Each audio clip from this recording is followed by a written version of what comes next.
Hi all, welcome to my channel. കേട്ടറ്റിൻ്റെ notification വന്നത് എല്ലാവരും അറിഞ്ഞിട്ടുണ്ടാകുമെന്ന് വിചാരിക്കുന്നു.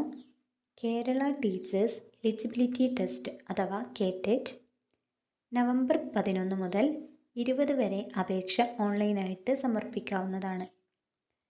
ഇത് ആർക്കൊക്കെയാണ് അപേക്ഷിക്കാൻ കഴിയുന്നത് നോക്കാം. കാറ്റഗറി 1 ലോവർ പ്രൈമറി ക്ലാസ് അഥവാ LP, category 2 upper primary class UP, category 3 high school, category 4 language അധ്യാപകർ അഥവാ അറബി, ഹിന്ദി, സംസ്കൃതം, ഉറുദു തുടങ്ങിയ UP തലം വരെയുള്ള അധ്യാപകർ. ഇനി ഇവിടെ കൊടുത്തിരിക്കുന്ന നോക്കാം. അപേക്ഷകൾ സമർപ്പിക്കുന്നതിന് മുമ്പായി അപേക്ഷകർ കർശനമായും വിജ്ഞാപനം വായിച്ച് മനസ്സിലാക്കിയിരിക്കണം. ഇത് ജസ്റ്റ് ഒന്ന് വായിച്ച് നോക്കണം. ഇനി ഓൺലൈൻ രജിസ്ട്രേഷൻ ആരംഭിക്കുന്ന തീയതി 11/11. ഓൺലൈനായി അപേക്ഷിക്കുന്നതിനും ഫീസ് അടക്കുന്നതിനുമുള്ള അവസാന തീയതി 20/11. ഫൈനൽ പ്രിൻ്റ് എടുക്കുന്നതിനുള്ള അവസാന തീയതി 20/11. വെബ്സൈറ്റിൽ നിന്ന് ഹോൾ ടിക്കറ്റ് ഡൗൺലോഡ് ചെയ്യേണ്ട തീയതി 8/1. അപ്പോൾ ഇതിൽ പറഞ്ഞിരിക്കുന്നത് നവംബർ 11 മുതൽ 20 വരെ അപേക്ഷിക്കേണ്ട തീയതി. ഫൈനൽ പ്രിൻ്റ് എടുക്കുന്നത് 20/11. ഹോൾ ടിക്കറ്റ് ഡൗൺലോഡ് ചെയ്യേണ്ടത് 8/1. അടുത്തതായിട്ട് പരീക്ഷ ടൈം ടേബിൾ നോക്കാം. കാറ്റഗറി 1 18/1 ശനി 10 മണി തൊട്ട് 12:30 വരെയാണ് വരുന്നത്. കാറ്റഗറി 2 അന്ന് തന്നെ ഉച്ചക്ക് 18/1 ശനിയാഴ്ച 2 മണി തൊട്ട് 4:30 വരെയാണ്. കാറ്റഗറി 3കാർക്ക് പിറ്റേന്ന് 19/1 അതായത് ഞായറാഴ്ച 10 മണി തൊട്ട് 12:30 മണി വരെ. കാറ്റഗറി 4 19/1 ഞായറാഴ്ച അന്ന് ഉച്ചയ്ക്ക് ശേഷം 2 to 4:30 വരെ. എല്ലാവർക്കും 2.5 മണിക്കൂറാണ് എക്സാം വരുന്നത്. കേട്ടിട്ട് അപേക്ഷ സമർപ്പിക്കുന്നതിന് ശ്രദ്ധിക്കേണ്ട പ്രധാന കാര്യങ്ങൾ: ഒരു അപേക്ഷാർത്ഥി എത്ര കാറ്റഗറി എഴുതുന്നതിനും ഒരു പ്രാവശ്യം മാത്രമേ അപേക്ഷ സമർപ്പിക്കാൻ പാടുള്ളൂ. പ്രത്യേകം അപേക്ഷ സമർപ്പിക്കേണ്ടതില്ല. അതായത് നിങ്ങൾ 2 കാറ്റഗറി അപ്ലൈ ചെയ്യുന്നുണ്ടെങ്കിലും ഒരു പ്രാവശ്യം മാത്രമേ അപ്ലൈ ചെയ്യാൻ കഴിയുകയുള്ളൂ. അപേക്ഷ ഓൺലൈനായിട്ട് മാത്രം സമർപ്പിക്കുക. അപേക്ഷാർത്ഥിയുടെ പേര്, ജനന തീയതി, അടിസ്ഥാന വിദ്യാഭ്യാസ യോഗ്യത, കാസ്റ്റ്, കാറ്റഗറി, ഭിന്നശേഷി സംവരണം മുതലായ എല്ലാ വിവരങ്ങളും കൃത്യമായി തെറ്റുകൂടാതെ രേഖപ്പെടുത്തേണ്ടതാണ്. അപ്പം ഫോട്ടോയിൽ പരീക്ഷാർത്ഥിയുടെ പേരും ഫോട്ടോ എടുത്ത തീയതിയും രേഖപ്പെടുത്തേണ്ടതില്ല. അതൊന്ന് ശ്രദ്ധിച്ചോ. കാരണം കഴിഞ്ഞ കേട്ടറ്റ് എക്സാം വരെ ഫോട്ടോയിൽ പേരും എടുത്ത തീയതിയും കൊടുക്കണമായിരുന്നു. ശനി മുതൽ അത് നിർബന്ധമില്ല എന്നാണ് പറഞ്ഞത്.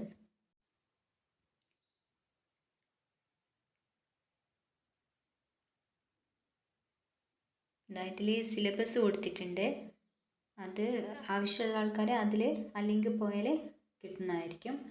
ഇവിടെ കാറ്റഗറി 1 LPൻ്റെത് എന്തൊക്കെയാണ് യോഗ്യത ഉള്ളത്.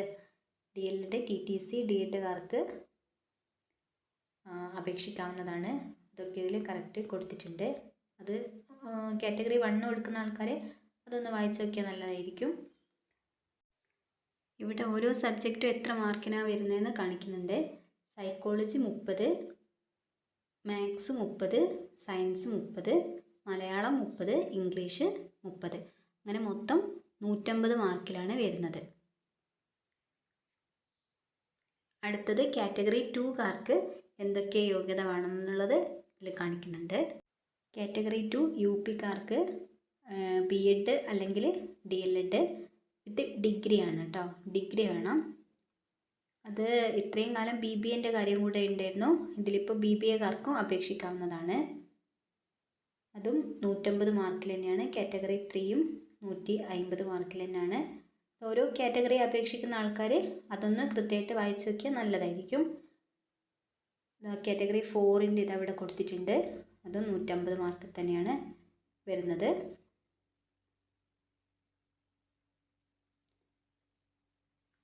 ഇതാ അടുത്തതായിട്ട് ഇവിടെ പരീക്ഷാ ഫീസ് പറയുന്നുണ്ട്.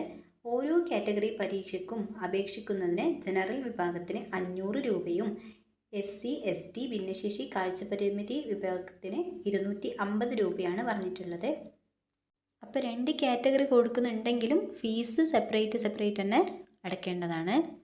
ഇവിടെ അപേക്ഷിക്കേണ്ട രീതി കൊടുത്തിട്ടുണ്ട്, അത് വേണമെങ്കിൽ നമുക്കൊരു വീഡിയോ ആയിട്ട് ചെയ്യാം. അടുത്തതായിട്ട് ഇവിടെ ഹോൾ ടിക്കറ്റിന് പ്രത്യേകം ഒന്ന് ശ്രദ്ധിക്കണം. പരീക്ഷ വിജയിക്കുന്നവർക്ക് സർട്ടിഫിക്കറ്റ് വെരിഫിക്കേഷൻ നടത്തുന്നതിനും പിന്നീട് കേട്ടറ്റ് സർട്ടിഫിക്കറ്റ് കൈപ്പറ്റുന്നതിനും പരീക്ഷാ ഹാളിലെ ഇൻവിജിലേറ്റർ ഒപ്പുവെച്ച ഹോൾ ടിക്കറ്റ് ആവശ്യമാണ്. എക്സാം എഴുതിയിട്ടുള്ള എല്ലാവരും ഹോൾ ടിക്കറ്റ് അപ്പം തന്നെ കളയാതെ എടുത്തു വെക്കണം. കാരണം ഇൻവിജിലേറ്ററിൻ്റെ സൈൻ അതിലുണ്ടാവുന്ന പ്രത്യേകം ഉറപ്പ് വരുത്തുകയും വേണം. അത് വെരിഫിക്കേഷൻ ടൈമിൽ അത്യാവശ്യമായിരിക്കും. ഇനിയിപ്പോൾ കാര്യമായിട്ടൊന്നും പറയുന്നില്ല. അപ്പോൾ ഒന്നും കൂടെ ഇമ്പോർട്ടൻസ് ആയിട്ടുള്ള കാര്യങ്ങൾ ഒന്നും കൂടെ പറഞ്ഞുതരാം. നവംബർ 11 മുതൽ 20 വരെയാണ് അപേക്ഷ ഓൺലൈനായിട്ട് സമർപ്പിക്കേണ്ടത്. ഒന്നിലധികം കാറ്റഗറികളിൽ ഒരുമിച്ച് ഒരു പ്രാവശ്യം മാത്രമേ അപേക്ഷിക്കാൻ കഴിയുകയുള്ളൂ. അപേക്ഷ സമർപ്പിച്ച് ഫീസ് അടച്ചു കഴിഞ്ഞാൽ പിന്നീട് യാതൊരുവിധ തിരുത്തലുകളും അനുവദിക്കുന്നതല്ല. മാർഗനിർദ്ദേശങ്ങൾ അടങ്ങിയ വിജ്ഞാപനം വിശദമായി വായിച്ച് മനസ്സിലാക്കിയ ശേഷം മാത്രം അപേക്ഷ സമർപ്പിക്കേണ്ടതാണ്. ഓൺലൈനായിട്ട് അപേക്ഷ സമർപ്പിക്കാനുള്ള അവസാന തീയതി നവംബർ 20.